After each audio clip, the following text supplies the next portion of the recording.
연금은 나중이 편하다. 새우로 다시 본 60대 부부의 1년 실험. 처음엔 숫자보다 마음이 먼저였죠. 지금 받으면 안심이지 하고 고개를 끄덕였을 때 저는 계산기 대신 커피잔을 들고 있었습니다. 그런데 이상했어요.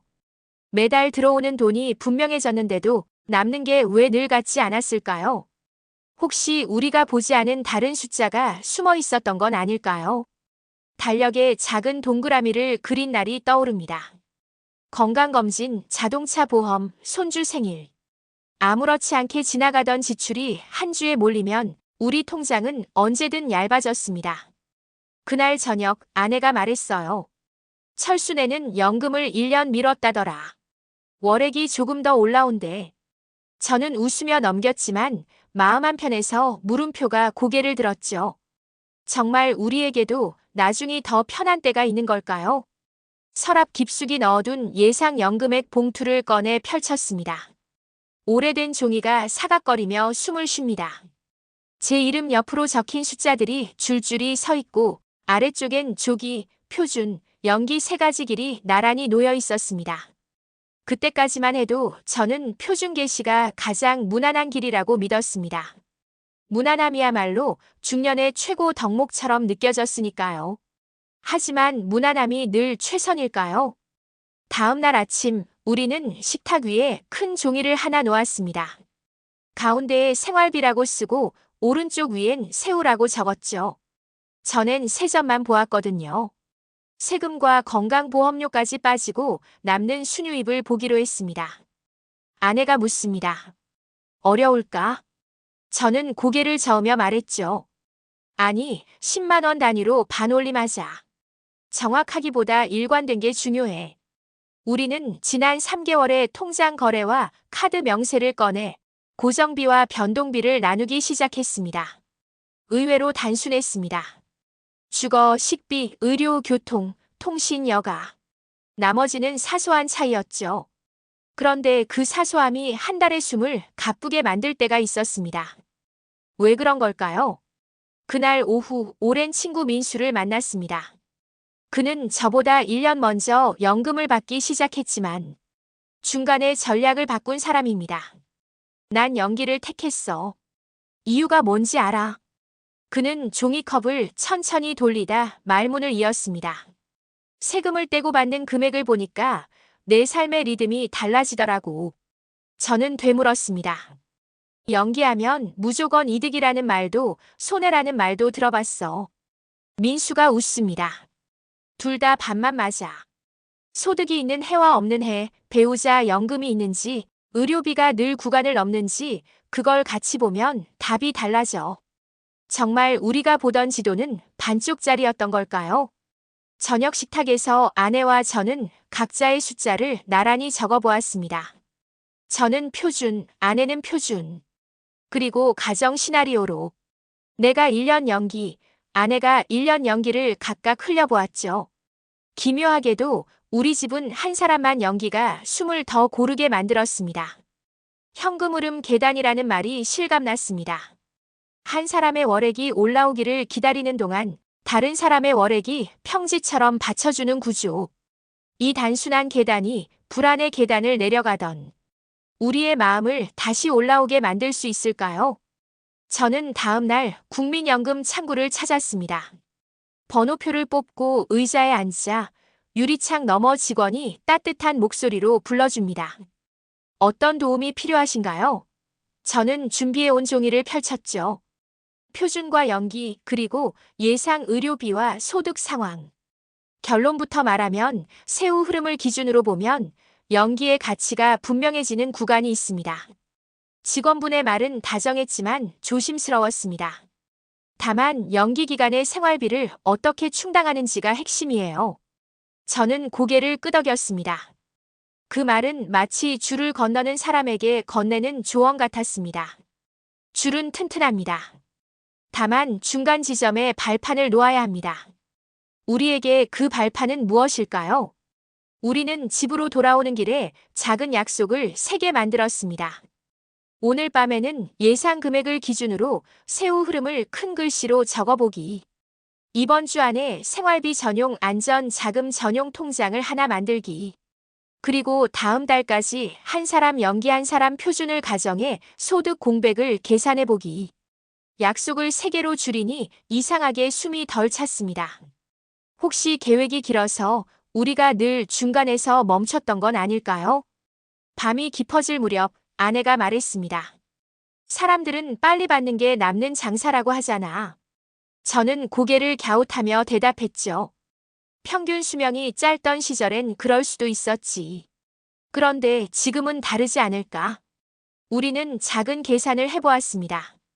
연기하면 올라가는 월액, 그리고 오래 사는 시대에서의 누적 차이. 물론 연기는 그 사이를 어떻게 건너느냐가 열쇠였습니다. 저는 다시 한번 종이에 선을 그으며 말했죠. 그러니까 브리지 자금이 발판이 되는 거야. 이 발판만 잘 놓으면 우리는 급한 비가 와도 미끄러지지 않을까요? 일주일 뒤 전용 통장이 개설되었습니다. 이름을 정해주니 마음이 묘하게 단단해졌어요. 여유계단. 매달 정해진 날 생활비의 일부를 이 통장으로 옮겼습니다. 그리고 작은 규칙을 만들었습니다. 의료비처럼 갑작스러운 지출은 이 통장에서만 처리하기. 연금 계좌는 생활의 평지, 브리지 통장은 돌계단. 그렇게 쓰다 보니 들어오고 나가는 돈의 길이 눈에 보이기 시작했습니다. 길이 보이면 속도가 조절되죠. 속도가 조절되면 숨이 길어집니다. 우리가 원하던 건 바로 그 길고 안정적인 숨이었을까요? 민수에게서 전화가 왔습니다. 어때, 실험은? 저는 웃었습니다. 이상하게 숫자보다 대화가 늘었어. 그는 맞장구 쳤죠. 그게 제대로 가고 있다는 증거야. 연금은 돈의 문제가 아니라 리듬의 문제거든. 리듬. 그 단어가 마음에 들어왔습니다. 같은 금액이라도 들어오는 주기, 나가는 성격, 내 마음의 호흡에 맞지 않으면 남는 게 적게 느껴집니다. 반대로 리듬이 맞으면 같은 돈으로도 삶이 넓어 보이죠. 혹시 우리가 그동안 잃어버린 건 리듬이었을까요? 한 달, 2달, 3달. 우리는 한 사람 연기 한 사람 표준 가정 아래로 살았습니다. 중간 점검을 해보니 예상보다 매끈했습니다. 세후 기준으로 본 월별 잔액의 기복이 작아졌습니다. 어느 날 저는 불쑥 물었습니다.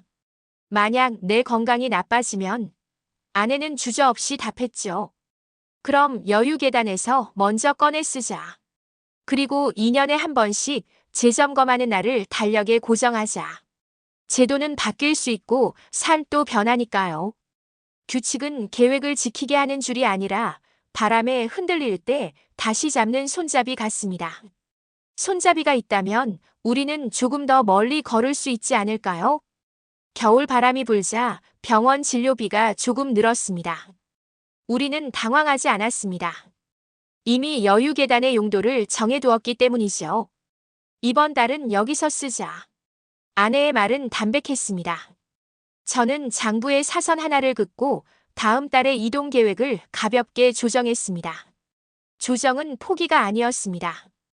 오히려 배를 바람 방향에 맞춰 틀어주는 일이죠. 그래서 항로는 더 안전해졌습니다. 이것이 연기의 진짜 가치가 아닐까요?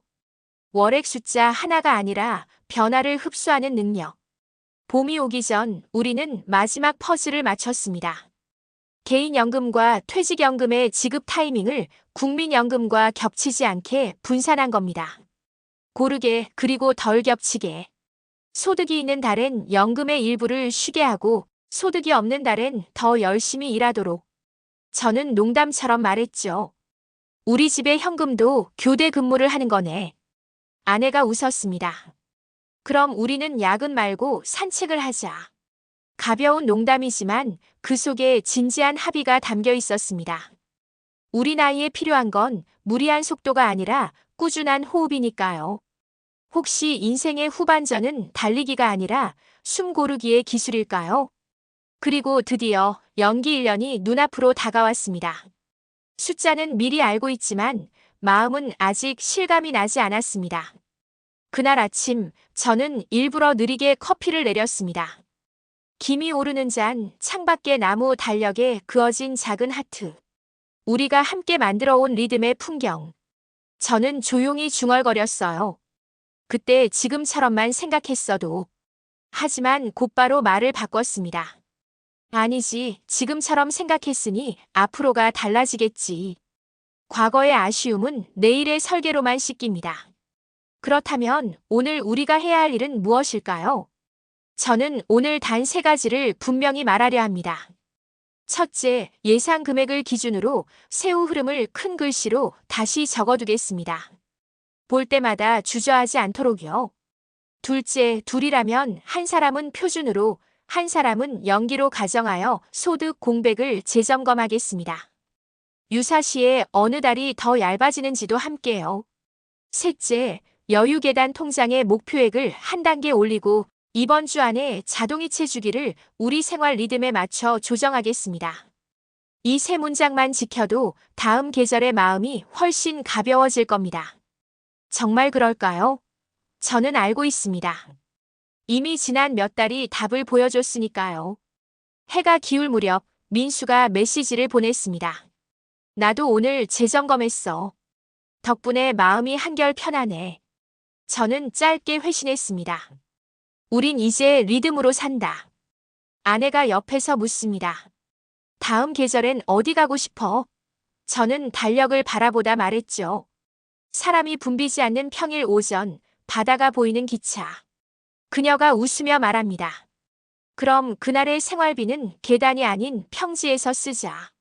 그런 대화가 주는 안정감은 숫자 이상의 것 같았습니다. 어쩌면 돈이란 우리에게 그런 대화를 오래하게 해주는 시간의 다른 이름일지도 모릅니다. 밤이 내려앉고 집은 조용해졌습니다. 저는 식탁 위 종이를 한 번 더 정리했습니다. 표도 목록도 머리표도 없습니다. 대신 우리 목소리와 약속이 줄을 이루고 있죠. 처음의 질문이 다시 떠오릅니다. 연금은 나중이 편하다. 대답은 생각보다 단순했습니다. 우리 집의 리듬에 맞게 세우로 계단을 깔아가며 그러면 나중이 편하다가 아니라 견고하다로 바뀝니다. 그 견고함을 오늘 만들었으니 내일의 우리는 조금 더 멀리 걸을 수 있겠죠. 마지막으로 조용히 한마디 덧붙입니다. 다음 편에서는 생활비의 배치를 받고 세금과 보험료의 엇갈림을 줄이는 방법을 이야기하겠습니다. 이 콘텐츠가 도움이 되셨다면 구독과 좋아요 부탁드립니다.